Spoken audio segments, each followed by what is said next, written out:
Hello, friends. Today's interview is with Rudy Daniel. He is the co-founder of the wonderful app Affirm Mate. You can download that on the App Store. It is a mindfulness app. And Rudy's story, grounded in psychedelic medicine and having incredible epiphanies about his own life, he opened up doors to actually understanding the reality around him. And he shares his story. He shares his wonderful book with us here on the Mindful Mutiny podcast. This is an interview that can help change your life. Download the app and he'll show you how to get there. You can check the description for how to get it and enjoy Mindful Mutiny today.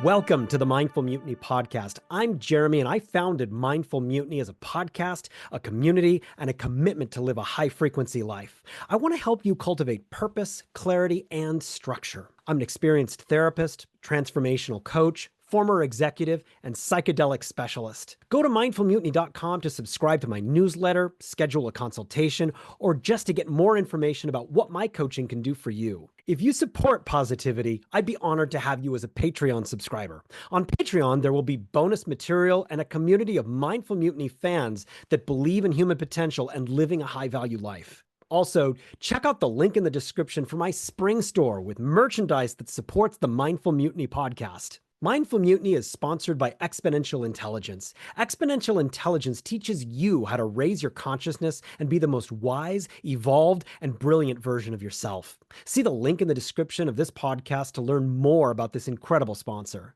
Mindful Mutiny is also sponsored by Pachamama Sacred Paths.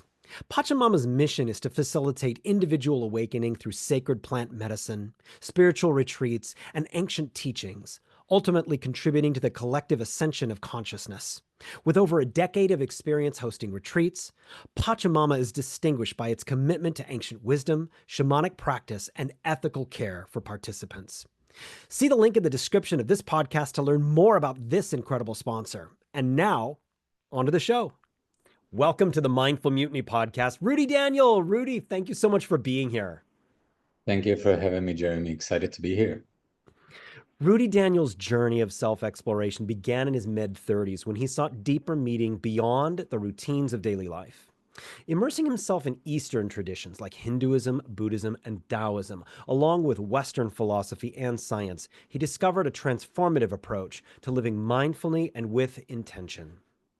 As the co-founder of the Affirm Mate app and the author of Behind the Mask, Beyond the Mind, Rudy empowers individuals to connect with themselves and the universe through mindful practice and visionary pathways. With a background in tech and product leadership, including serving as the CEO of a global micromobility company, he bridges innovation and mindfulness to create impactful tools for well-being. Passionate about music, nature, and the mysteries of the universe, Rudy inspires others to embrace clarity, balance, and purpose. And Rudy, I'm so excited to have you here because I've read your book, I've downloaded your app, and I wanted to just start with you talking about this app that people can go to the App Store right now and download. It's called Affirm Mate. Yeah, and thank you so much for the introduction and the opportunity to talk about the app, because it's a project that is very, very close to my heart, that began actually with a vivid dream that I saw about 3 years ago, about how a simple practice can change the way people interact with mindfulness and live their lives with more awareness. So basically, the Affirm Mate app is a way to begin living mindfully through short and innovative practices that are very interactive. They don't feel like a chore. It's not something that you have to do, but something that you want to do. And it involves practices like 90-second mindfulness that involves a personal item, which establishes a tangible connection. It has a sound bath practice that you can compose music and a lot of very cool stuff. And of course, you can go to either iOS or Android and download them. It's an A logo with a vibration inside.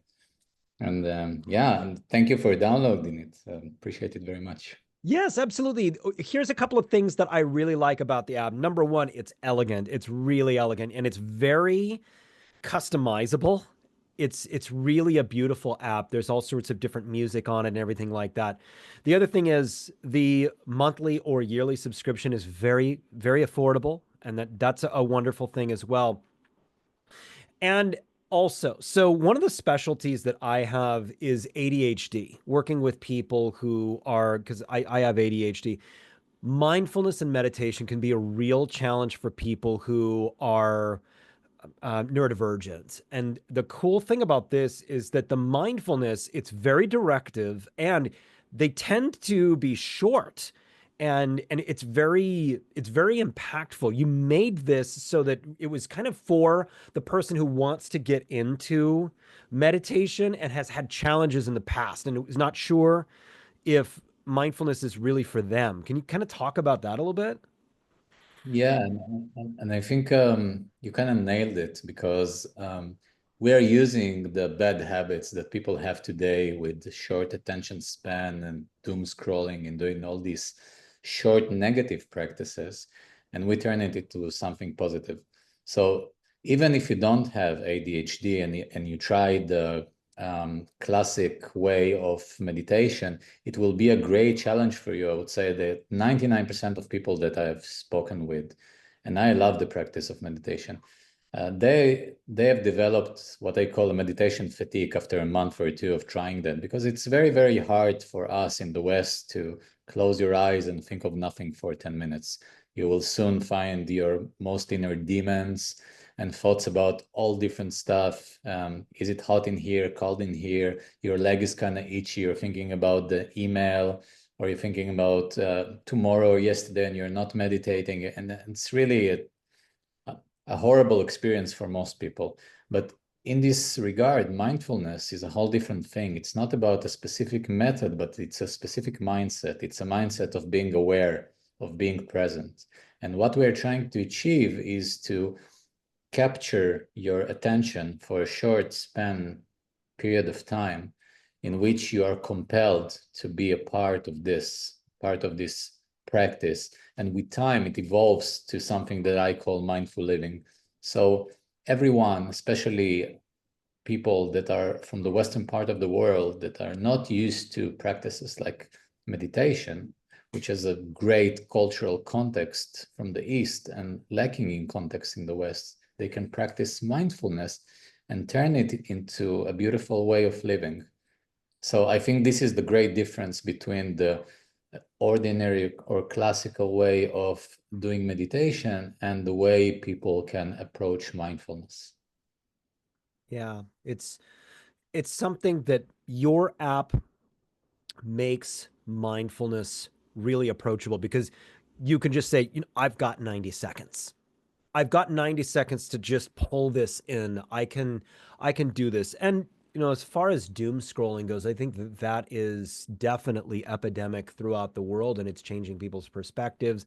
But most importantly, it's fragmenting the mind. It's blowing the mind and making everything into all of these little parts. And your app helps people focus in. So I'm really, really excited about using your app myself more often and getting really into that. I'd like to get into your own personal story here because I read your book. I just finished it yesterday, actually. And you talk about your own personal transformation. Am I right about this? You kind of were born and raised into the system, which is education and proactivity and achievement and all of these different things. And you were the CEO of a company. I was also the CEO of a company at one time. And it's an incredibly demanding thing. And something changed your life. Indeed. So actually, this journey has begun since I was a child. So when I was a child, I saw the universe in a different way that adults see the universe. And I'm sure this is the case for all children or most children. Like when you're a child, life is very exciting. New sounds, new colors, new people, animals. it all seems very magical. And back in the day, I was treating the universe, or the, let's call it life. I was treating life as something so exciting. It was a great mystery to wake up in the morning and have all these experiences. And as I grew older throughout my adolescence and eventually becoming an adult, it kind of faded away. And with its fading away, the mundane part of life is kicked in, where you work, you commit to a family life, to a career. And it seemed to me that all the interesting part of life is already behind me. So there's no new frontiers to find. And everything is becoming more of a drag and less interesting. And from this point of desperation and lack of interest and lack of fulfillment, I began asking the questions that I've neglected all of these years, the questions I had as a child. What is this place anyway? Who am I? Who are we? What are we doing here? Like, why? The most fundamental questions that society have left behind, and ignores this kind of question. And these questions led me to eventually writing the book and cultivating mindful living. And this journey, this path is still unfolding. I'm still on the path. And I can say now that it's the most profound thing that I've experienced. Yeah, yeah, and you talk in your book about your early experiences with plant-based and psychedelic medicine that has changed your perspective. And can you talk about your kind of awakening to a new kind of world and paradigm for yourself? Sure. So my first experience with psychedelics was just a few years back, when I was about 33, I believe, or 30, maybe 35. And I didn't try any psychedelics before that. And I had a conceptual idea of what it is, but um, when I've tried psychedelics for the first time, I felt like I was a child again, because I was giving the opportunity to see the world from a new perspective once again, and all the things I thought that are forever lost were there again. And it gave me a perspective of how can I rethink my experience as a living being on this planet. Not necessarily entertaining more and more the idea of using more and more psychedelics. And of course, I did try a lot of them, and it blew my mind of how these experiences can be profound and change your life. But eventually, I came to a conclusion that um, it's a door, it's a pathway, it's a way to show you something. It's not the end. It's not the result. It's not the thing that you're looking for. It's not there, but it shows you the way. It gives you, maybe for a mind like mine, I have a very analytical mind, and it kind of broke my analytical mind, and I was giving the chance to see things from a naive perspective once again. And it certainly changed my life. Now, I wouldn't be necessarily the advocate of going in telling everybody to try, because it's very individual, and you need to assess your risks these are very powerful things when we are talking about psychedelics. But I would say that it absolutely impacted my life for the best, and it gave me great perspectives, and it gave me a lot of lessons. And I'm certainly very happy that I've walked this path, and I'm willing to talk about it with anyone who's willing to listen. Yeah. Yeah, you make a really strong point that sometimes doesn't really get emphasized, that the medicine is something that can open portals for you. But what I would say is like the integration. of that experience is where the rubber really hits the road. How does this experience actually result in changing your life, changing your perspective in a more full time way in your real life? And that's where the real benefit of the medicine is. Now, your book, it not only goes over this awakening that you had, it goes over again, and it's a very philosophical book, which is really wonderful because it's not what I would consider to be a fast read. It's something you've got to sit with for a while. There's certain concepts you really need that deserve some time. And towards the end of the book, you come up with certain keys that are really important. And the first one is here is not a point in space. Now is not a point in time. And you go over the concept of what people have come to interpret as be here now and so forth. Can you talk about this key that you came up with?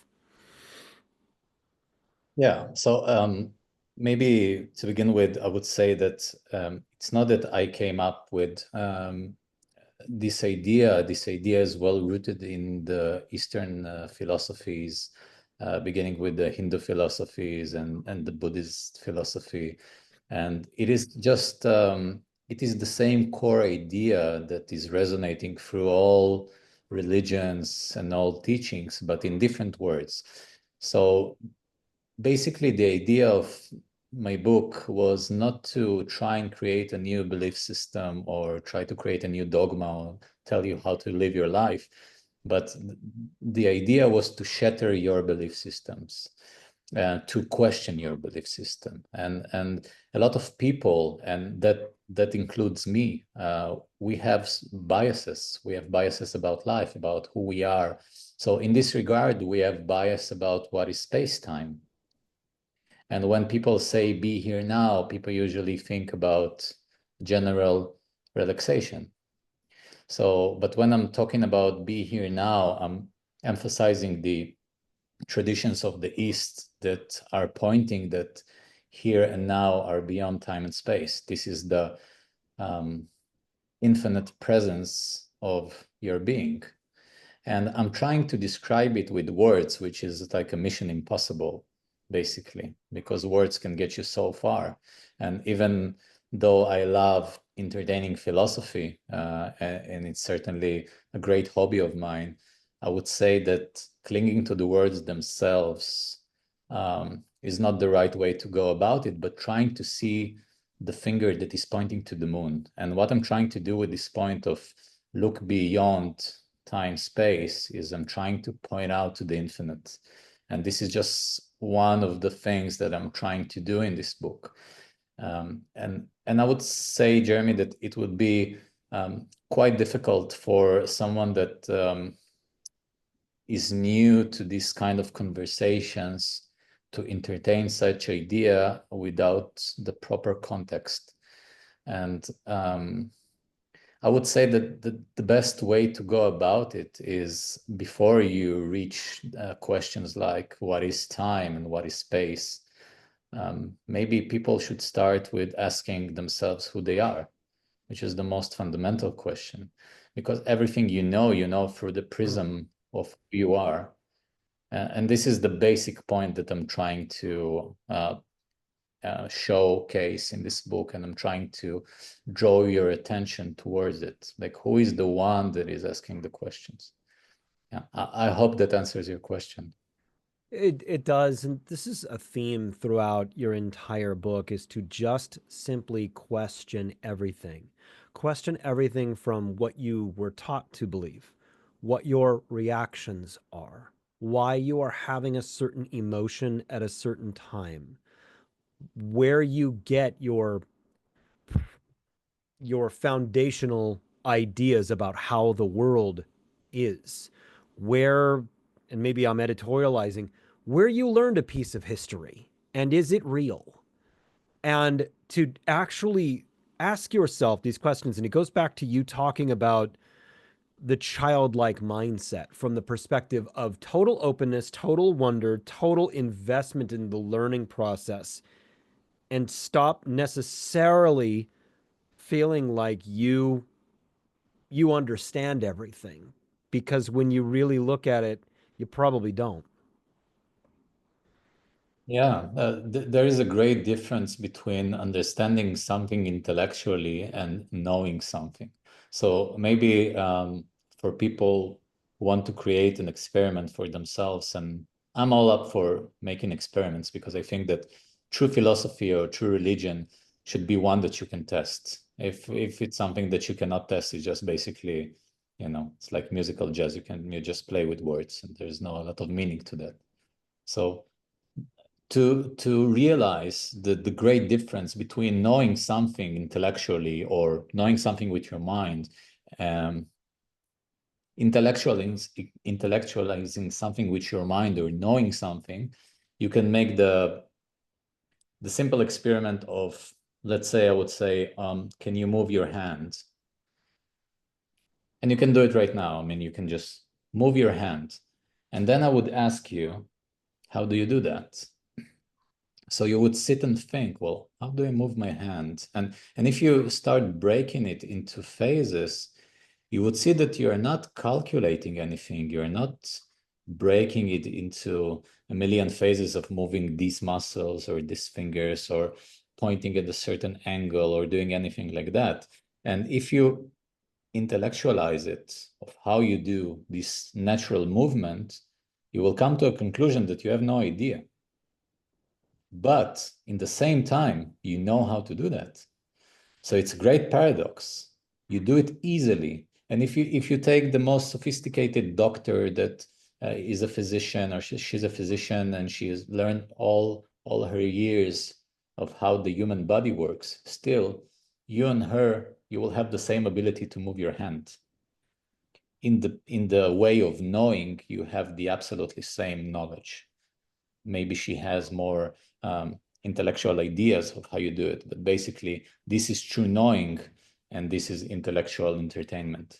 Hmm. So the childlike mind is the mind that knows without the need to explain. And this is one of the biases that we all have, that we seek to explain everything with words, which is a great paradox because words are created after the primordial reality that we have.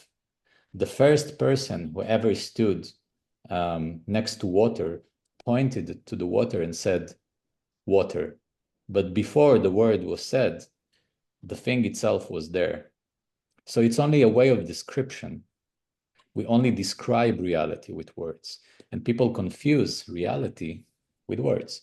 So this is the great difference between knowing something, just knowing without the need to explain it, and the way the mind works, that we're trying to explain things with words. So this is the child mind, the state of the child mind, where you just know. And it only happens, well, it could certainly happen with psychedelics. I mean, you must have the experiences of psychedelic that you suddenly know things that you don't know how to explain them. And when you return from the psychedelic trip and you try to integrate it, you only have bits and pieces. But when you're in the experience itself, you know things in a much higher level that any word can describe. And this is why psychedelic experiences are so difficult to describe. And especially a great challenge for science, because science is used to descriptions. And I feel that it is very logical and it's a basic experiment that everyone can do to understand that the higher knowledge is not verbalized.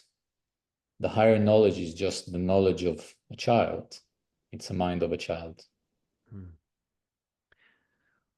So by training, I'm a psychotherapist, and one of the things that I have found over and over and over is that the human being often sees themselves as the summation of the things that have happened to and around them.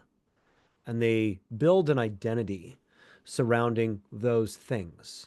Sometimes those things are a positive thing. I am a Christian, just for instance. I am a professional. I am a person with degrees, these sorts of things. But these things also are the identity that is built around the traumas that the person has experienced. All of these things creating an identity that has emotions that are attached to them. And particularly when you're talking about traumas, these emotions can be very difficult to control and also feel like they are going to just simply be there until you're gone. But when you're talking about this, you're talking about all of these things just simply being conditions of a space of a point in time, not the actual identity that you possess here and today. The fact that you're pulling those things into this identity, this moment right now, you don't have to. You can let that be those points in time and just be the human being that you are right now. Exactly. You can notice that all the descriptions that we give ourselves begin with the basic I am. And after I am comes all descriptions. So I am angry, I am a Christian, I am a man, I am a father. But everything starts with this strange I am that all of us keeps on repeating. So everyone in the universe, when they talk about themselves, they begin with this I am. So what is this I am? And this is what I'm trying to point out to try and figure out what is this I am? Who is this I am? When you're saying I am a Christian, when you're saying I am a father, if you look closely, you will see that all of these descriptions are transient. So you can be a father today, but maybe you were not a father 10 years ago. Or you can be a husband, or you can be a doctor. Everything is transient, but the I am is the same I am from the time you can remember yourself. So it's a bias that we develop with time. And as you said, we're like an organism, like organic beings. We're influenced not only by our own actions, but also by the environment in which we grow. And it affects us in good ways and in bad ways. But essentially, you're not one of those things. It's just a description you have given to yourself, or just a description that someone gave you, starting with your name. Even if I remove your name, you would still be yourself. And so you can conduct this experiment with yourself and try to remove layers that come after the I am. And it's a well-known practice from the eastern part of the world, from India, and it's called Neti. It's the way of finding a description of yourself and asking yourself, well, is it me? Is it me? And every time you do that, you find that the thing you are describing yourself with is limited. So even if you are a father and you could say, well, I'm a father, well, are you just a father? If I remove your fatherhood, are you still yourself? If it's the case, then yes. And you continue with the experiment. And you continue until you go to the root of what you say I is, I am is. And this is usually where the mind breaks. And through this breaking of the mind comes this revelation of this childlike mindset. But I would say, Jeremy, that this could be a very challenging path for a lot of people. And it certainly took me a lot of time to realize that. I would say that the easier part that I'm certainly promoting is a way of just mindful living. It's just neglecting the intellectual side of it. I mean, you can entertain it for your own fun, but I wouldn't say that this is the only way to go, or the most efficient way to go about it. I would say that the most efficient way to go about it is just being present intensely in any moment of your life by choice. So maybe if it's okay, I will just give you an example of what it is of drinking Please. coffee mindfully. So it's example that I like to give because a lot of people drink coffee, and I certainly drink coffee myself. So there are two ways to drink coffee. One of them would be the regular way of drinking coffee, which would be for the smell, the benefits, the, whatever, waking up in the morning. And the mindful way of drinking a cup of coffee would be breaking it into stages. Well, this is the initial way to do it. After that, it comes naturally. But let me just, for the sake of the experiment, do it like that. So you begin with holding the cup of coffee in the palm of your hands. And when you're holding the cup, you can pull your attention towards the sensation in the palm of your hand. So if it's hot, you can feel the heat. You can feel some sort of a tingling effect, or your hands getting warmer, and you pay attention to that. It's something that we usually don't do. We just do it automatically, but really be with that. And after you feel the sensation, you can smell the coffee and smell it in a way that you let your senses play with the aroma and really feel them, investigate them. What are these smells? What are these sensations that I feel when I take a smell of my coffee? And when you're done with that, you simply take a sip from the cup of your coffee and you let the liquid play with your mouth, and you can feel the texture of the coffee, how it makes you feel, how it feels on your tongue, how it feels inside your mouth. And when you're done with that, you just swallow the coffee and follow the motion throughout your body. And you see where it goes throughout your body. And it's a very weird sensation in the beginning because you're not used to drinking coffee like that, drinking it with full awareness. You're basically fully and totally aware of the action that you're doing. You're breaking it into even more and more small pieces of action. So when you do that with time, you cultivate this super intense awareness of your actions, and it opens up this thing I like to call a crack in reality, where you suddenly tap into this place of knowledge beyond explanation when you are fully aware of your actions. And you can begin with doing small things like coffee or breathing or walking or cooking or talking to a friend or anything that you already do. You don't need any new fancy words. You don't need any new practices. You don't need any great philosophies or teachings. You can just be aware intensely in your day-to-day actions. And with time, it just will transform your life to something that I call mindful living. And I think that this is the easiest, most direct path to this kind of experiences. I'd like to reflect a few things just in the experience of doing this.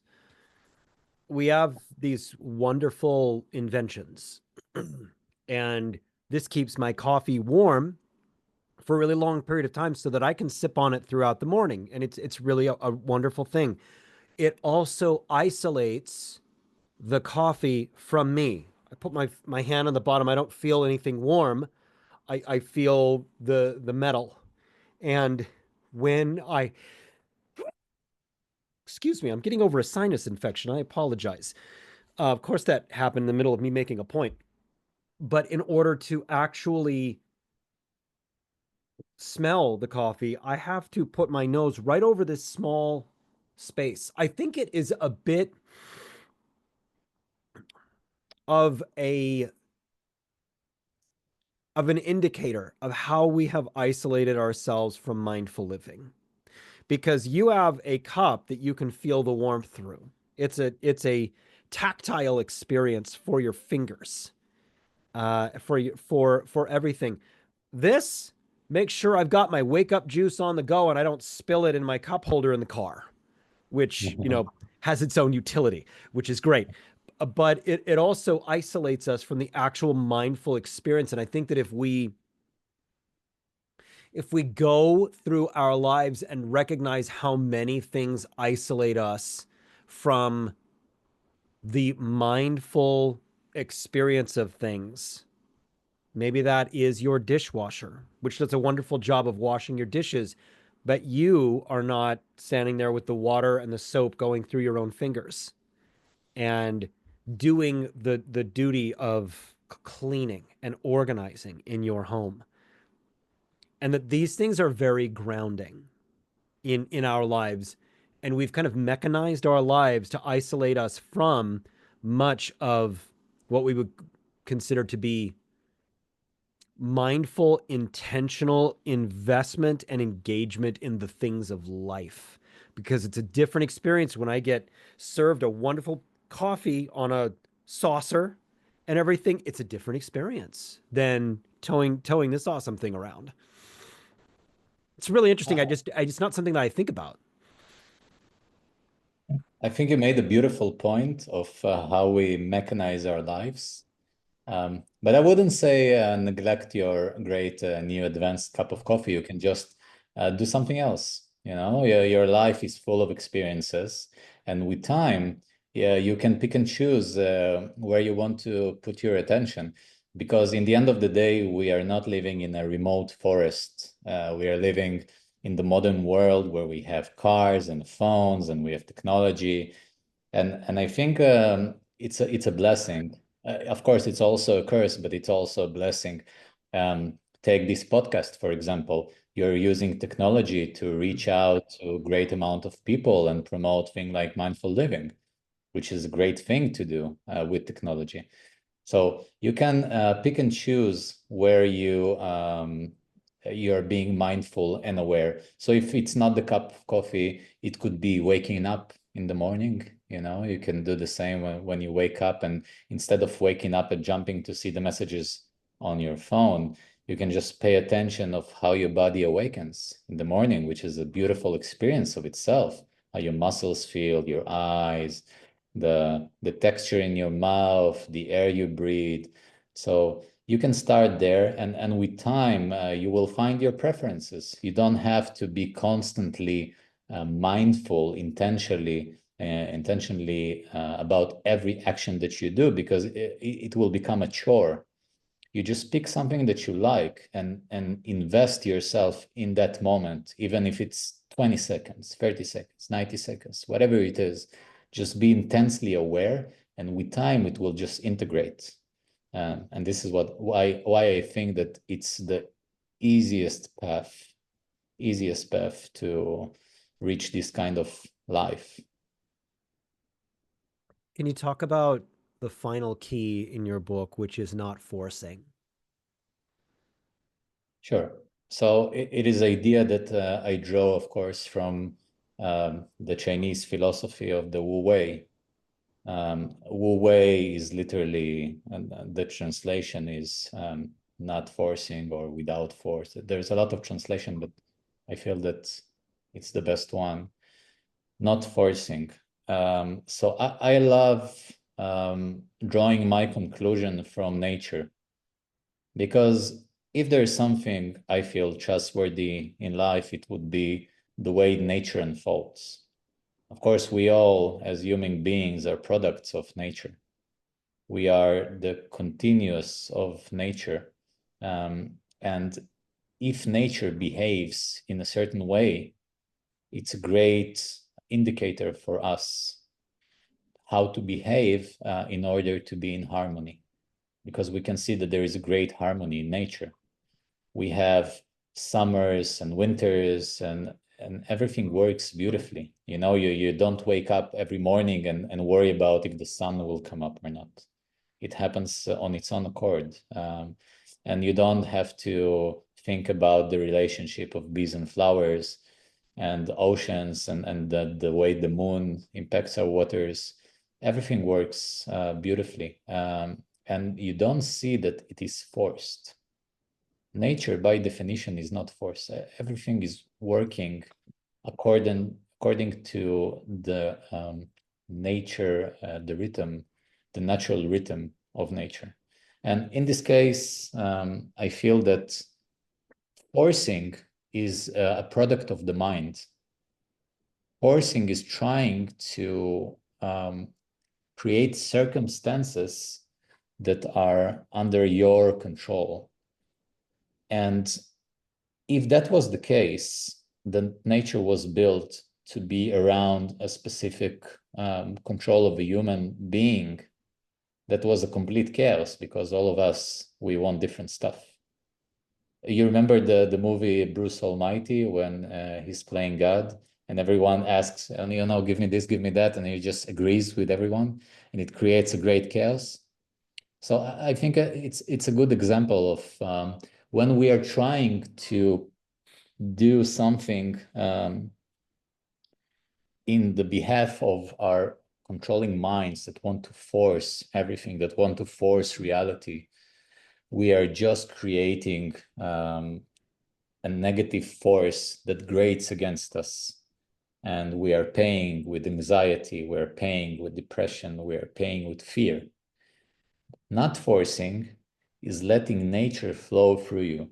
For me, for example, I'm a musician, not a professional musician, but I used to be when I was younger, and I used to play a lot in bands, and it's certainly a great love of mine. So I would say that in music, for example, if you're trying to force the music, it's never good. And you can hear when someone is trying to force music. You can hear it. It's not good. It's rough around the edges. It's forced. This is why we call it's forced. When we're listening to music or we're seeing a play, when an actor is forcing the play, it doesn't feel natural to us. And it's a great indicator for us to understand that forcing is not a very good idea. The best idea is to be a vessel for how things unfold. You can think of yourself as a vessel and trying to be the best vessel you can be. And when you're the best vessel you can be, the harmony of nature flows better through you. So you're playing this part and not trying to force all of the reality to your will, which is trying to play God. And I think it's a very bad idea. And the Chinese had it figured out thousands of years ago with the philosophy of the Wu Wei. And I think it's a great way to live your life without forcing. Mm. With regard to music, I have a question for you about rock bands. What is the greatest rock band that there ever was, and why is it Rush?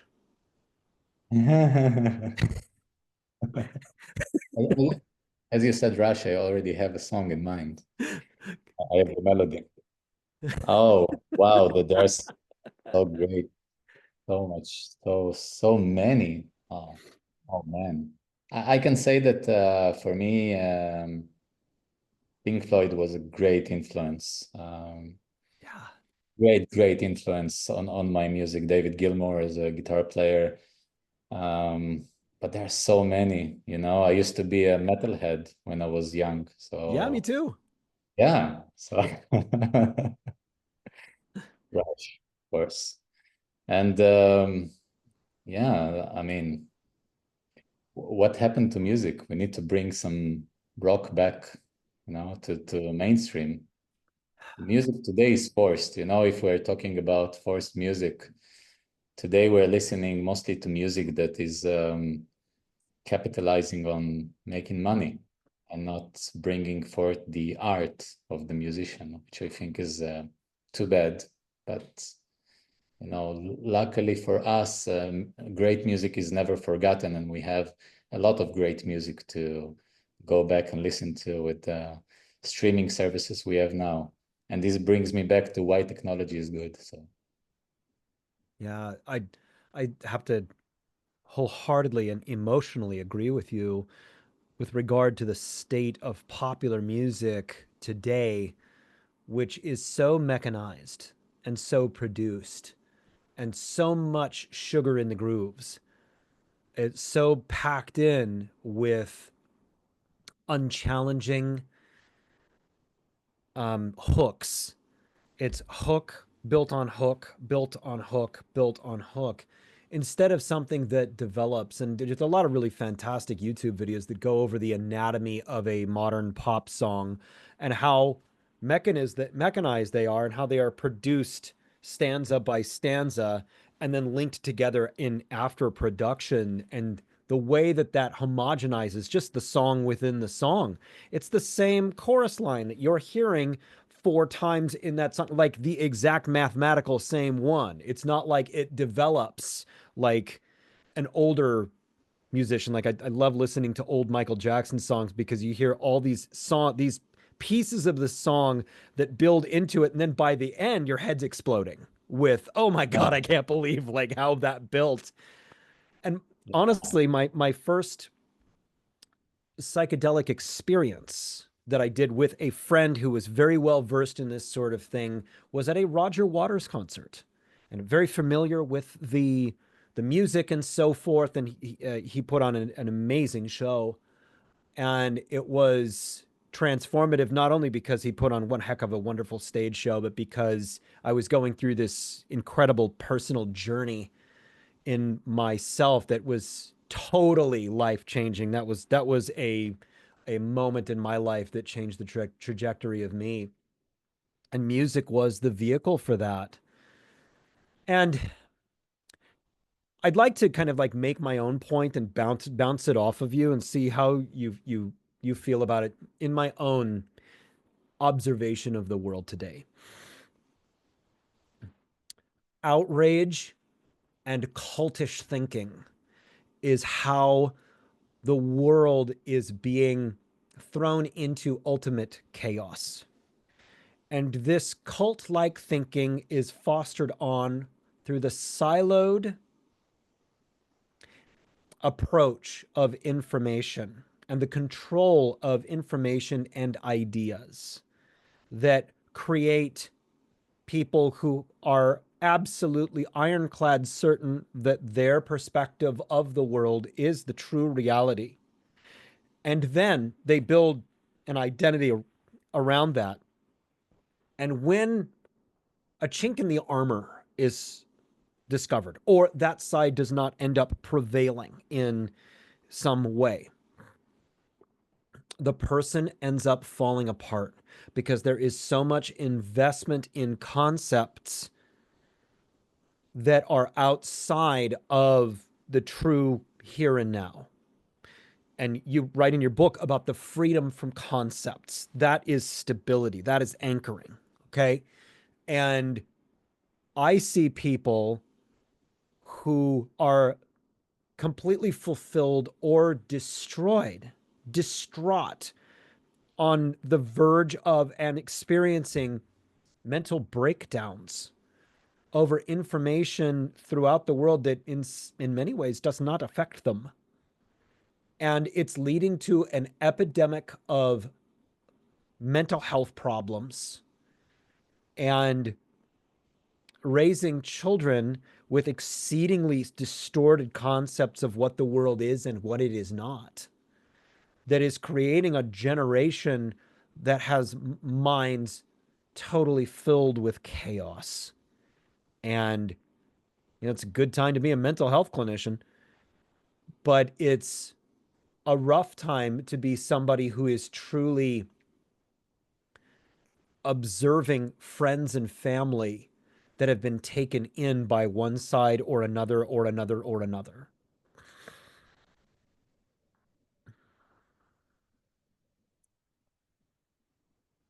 There's so many ways we can go with exploring this. I think there's a lot of planes of reality where this discussion is valid.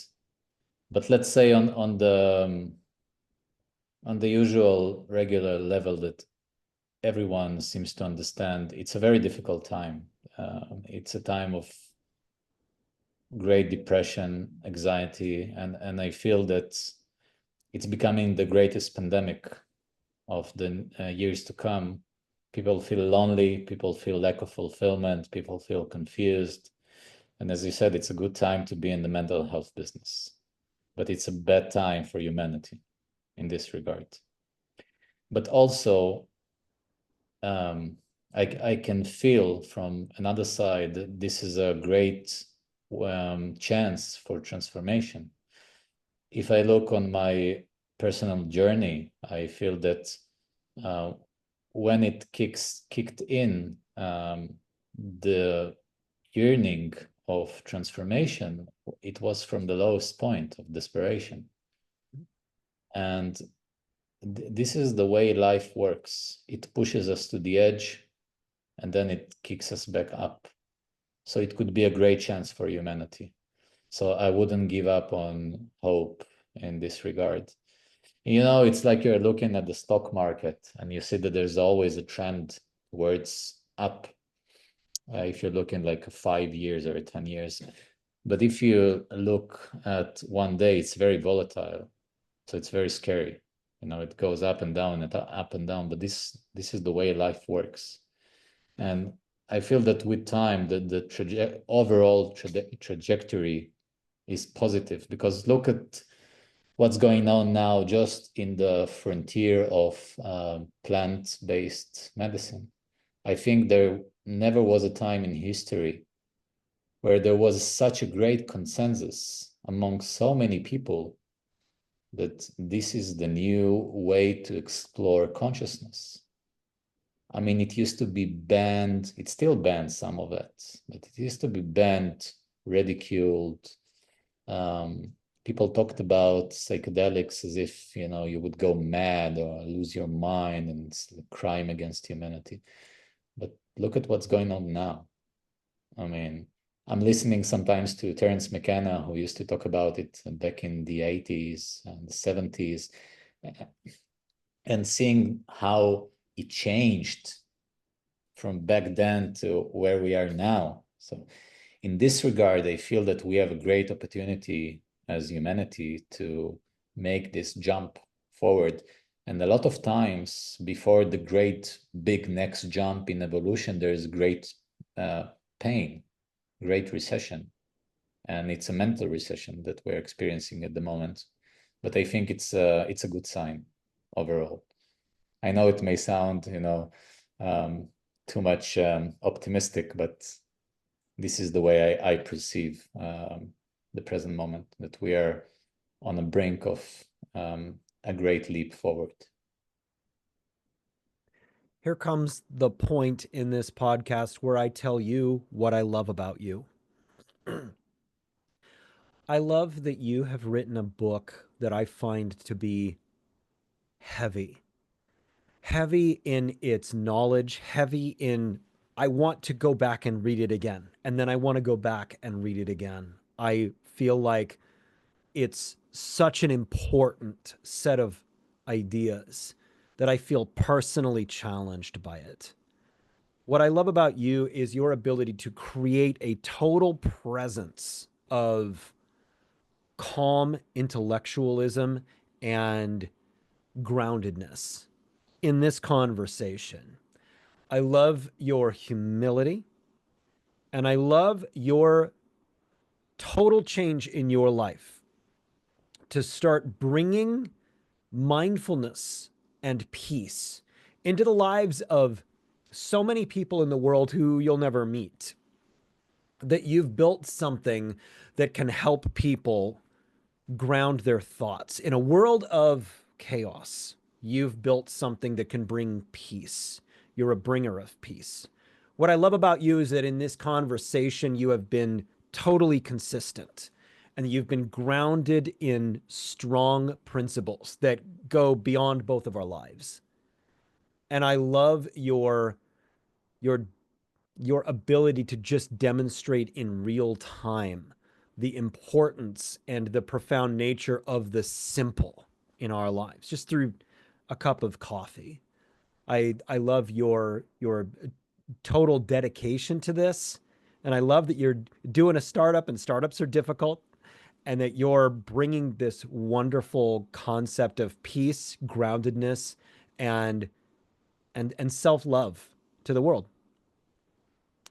Oh, Jeremy, thank you so much for your kind words. I certainly appreciate it. And I feel that nature of this conversation is between two parties. So what you experience from your end, it's what I experience from my end. And we're having this beautiful conversation, and I feel it serves a good value for listeners. So thank you so much for your feedback. I'm really touched by it. Thank you so much. Please tell everybody how to find you and how to find your products. So you can go directly into any platform, iOS or Android, and just type in Affirm Mate. You will find an A logo with a vibration inside. And you can also visit our website at affirmate.app. Me and my co-founder Roy, we are taking all of the calls and meetings with customers. So if you have any suggestions, concerns, you want to reach out and talk to us about anything, we'll be happy to jump on a call with you. So it's a great opportunity for us to grow, and it could be an opportunity for you to make your voice heard and impacting the way that Affirmate unfolds and evolves. If you want to read the book, it's on Amazon and most platforms, an audio and an ebook as well. It's called Behind the Mask, Beyond the Mind. And if you want to reach out to me, you can certainly do it from through the app. And Jeremy, if you'd be so kind of sharing the links in your show notes, that could be great as well. And again, I appreciate your time and giving me the platform to talk about what I believe in. And I enjoyed our conversation very, very much and be happy to be here anytime. Thank you so much. I really appreciate having you on Mindful Mutiny. Please don't forget to like and subscribe to the Mindful Mutiny podcast. And remember, in a lifetime, there's more decisions than anybody can count. Living the highest form of yourself is the most rewarding thing that you can do. Make incredible, positive, risky, and bold decisions to be the highest version of you. Now go be something great.